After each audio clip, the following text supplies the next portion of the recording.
नमस्कार, आप देख रहे हैं अमर उजाला। मैं हूं आपके साथ साहिल सुयाल। और T20 विश्व कप में अपने मैच में भारत 93 रन से विजयी हुआ है।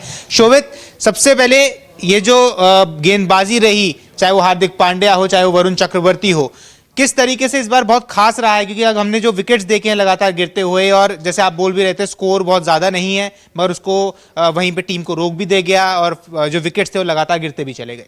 हाँ, नीदरलैंड नामीबिया ने अच्छी शुरुआत की थी साहिल, और पावर प्ले में आप देखो तो उन्होंने कुछ आक्रामक शॉट्स भी खेले थे। लग रहा था कि मामला थोड़ा नज़दीकी जाएगा और नामीबिया इतना स्कोर बना लेगा कि वो सम्मानजनक स्कोर तक पहुंच जाएगा। इसमें शुरुआत से कोई शक नहीं था या कोई दोहराई नहीं थी कि भारत इस मैच को जीतने में असफल रहेगा या भारत को कोई दिक्कत आ सकती है, क्योंकि मैंने इनिंग ब्रेक के दौरान भी कहा था कि भारत की गेंदबाजी इतनी मजबूत है कि वो किसी भी स्कोर को डिफेंड कर सकती है। और यहाँ तो 200 का पार है।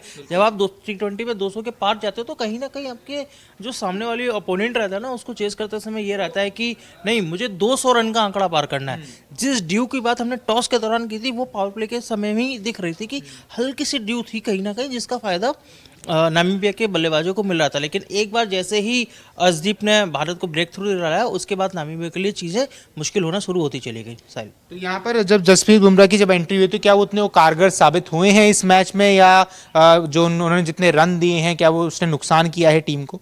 नहीं, जसप्रीत बुमराह का है कि वो ऐसा नहीं है कि लगातार ही अच्छा परफॉर्म करते हैं। उन्होंने अपने, मुझे नहीं लग रहा कि पूरे दमखम से गेंदबाजी भी की, ऐसा लगा।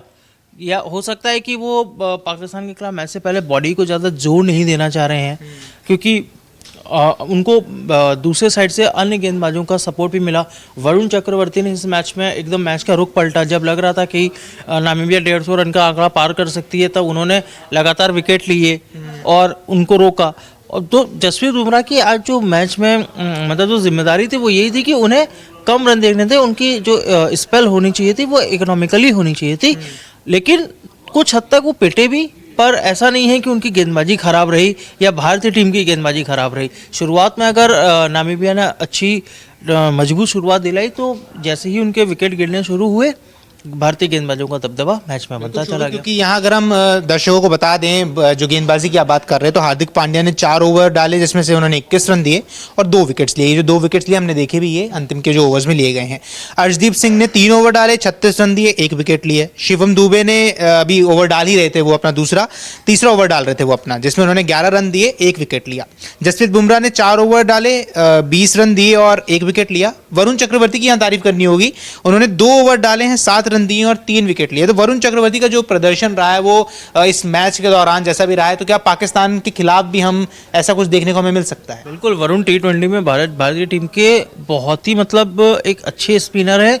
ना सिर्फ उनकी इकोनॉमी अच्छी है, बल्कि वो टीम को ब्रेक थ्रू दिलाते हैं। जब विपक्षी टीम कोई साझेदारी करती है तो क्या कोई भी कप्तान हो, उनका वो सीधे से वरुण को गेंद थमाते हैं, क्योंकि सब कप्तानों को भरोसा है कि वरुण हमें ब्रेक थ्रू दिला सकते हैं, वरुण इस साझेदारी को तोड़ सकते हैं, वरुण मैच का पासा पलट सकते हैं। और उन्होंने इस मैच में यही किया है। वरुण की जितनी तारीफ की जाए उतनी कम है।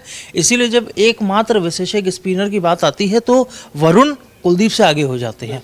साहिल, और यहाँ पर चलिए, नामीबिया के साथ तो जो मैच था वो हमने देख भी लिया, भारत जीत भी गया, मगर अब जिस पर अब सबकी नजरें हैं वो है भारत और पाकिस्तान का मैच। तो किन पहलुओं पर ये काफी अहम रहने वाला है? देखिए, ड्रामा काफी हो चुका है ऑलरेडी, हम इस पर भी बात कर चुके हैं। यू टर्न की बात हो गई, शर्तों की बात हो गई, पैसे बढ़ाने की बात हो गई, सारी बातें हो गई।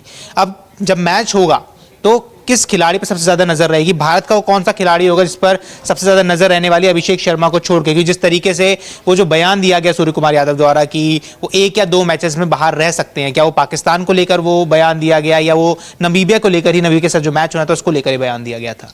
नहीं, जिन पर सबसे ज़्यादा निगाह रहेगी वो तो कप्तान सूर्य कुमार यादव हैं, क्योंकि आज भले ही सूर्य कुमार ज़्यादा बड़ी पारी नहीं खेल सके, लेकिन पाकिस्तान के खिलाफ उन्हें वो अपना पुराना स्काई वाला फॉर्म में आना होगा।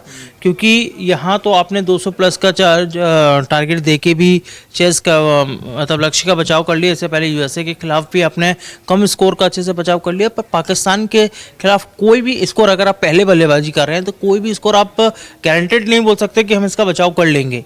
इसीलिए बल्लेबाजी करते समय सूर्य और गेंदबाजी के समय जसप्रीत बुमराह भारतीय टीम के लिए वो 2 ऐसे प्लेयर हैं जिन पर सबसे ज़्यादा निगाह रहने वाली है।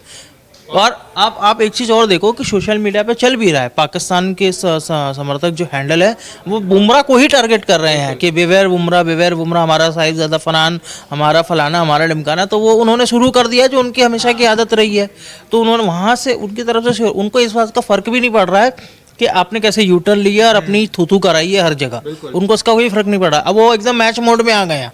कहाँ 10 दिन पहले तक थे, बड़े बड़े उनके प्रधानमंत्री बड़े बड़े भाषण दे रहे थे, उनके जो पीसीबी अध्यक्ष हैं मोहसिन नकवी वो बड़ी बड़ी डींगे हाँक रहे थे, लेकिन अब मैच के उसमें आ गए हैं पूरी तरह से, क्योंकि आईसीसी का ऐसा चाबुक चला है कि आप पीछे हट ही नहीं सकते। क्योंकि देखिए शोभित, पाकिस्तान की बहुत पुरानी आदत रही है कि वो हमेशा बयान कुछ देता और करता कुछ और है। अब उसने पहले बांग्लादेश को लेकर बयान जरूर दिया कि हम आपका साथ देंगे, बांग्लादेश बाहर हुआ, फिर कहा कि हम तो वर्ल्ड कप खेलेंगे मगर भारत के साथ नहीं खेलेंगे। अब यहाँ पर ऐसा लग रहा था उस बच्चे की बात हो रही हो कि मैं एग्जाम दूंगा पर मैथ्स का पेपर नहीं दूंगा क्योंकि सिलेबस बहुत टफ है। तो कहीं ना कहीं पाकिस्तान की टीम के लिए ऐसा ही लगता है कि क्योंकि भारत के साथ खेलने का उन्हें पता है कि हार तो मिलनी है, इससे बढ़िया पहले ही बैकआउट कर लो। और जब आईसीसी ने चाबुक चला दिया तो ये बात साफ कर दी कि चलिए हम खेल लेंगे मैच, आप हमारी फीस बढ़ा दीजिए। हालांकि आईसीसी ने वहां भी मना कर दिया। तो ऐसे में अब सबकी नजरें टिकी हुई हैं 15 फरवरी के उस महामुकाबले पे। क्या कुछ होता है उस महामुकाबले में, इसकी सारी अपडेट्स हम अमर उजाला पर आपको बताते रहेंगे।